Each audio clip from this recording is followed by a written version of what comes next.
Uh, na wasalimu nyote katika jina ya Yeshua. Adhuhuri ya leo, hamjambo. Leo ningetaka tuzisome amri 10 za Muumba wetu wa mbingu na nchi, ndiposa ujiangalie kama huwa unatimiza ama unapinga mmoja yake. Tunasoma katika kitabu cha Kutoka 20 kuanzia mstari wa 1 mpaka wa 18, na nikitaka tuandamane pamoja. Kwa hivyo ni vizuri unipe masikio yako na pia utafakari juu ya amri za Muumba wa mbingu na nchi.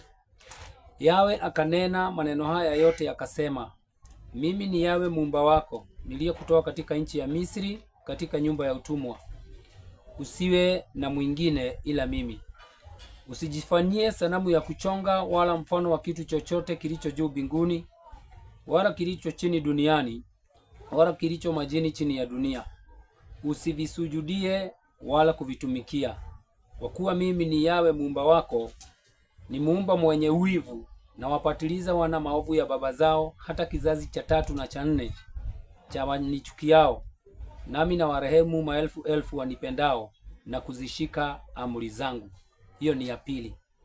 Amri ya 3 inasema, usilitaje bure jina Yawe Muumba wako, maana Yawe hatamhesabia kuwa hana hatia mtu alitajaye jina lake bure.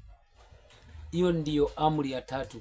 Amri ya 4 inasema katika mstari wa 8, ikumbuke siku ya Sabato uitakase.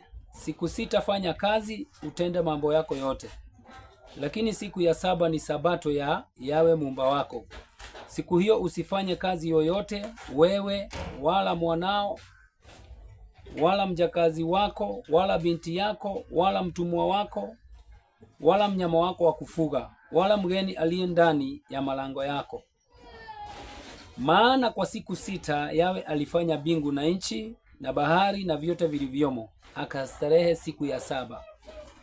Kwa hiyo Yawe akaibarikia siku ya Sabato akaitakasa. Hiyo ndiyo amri ya 4.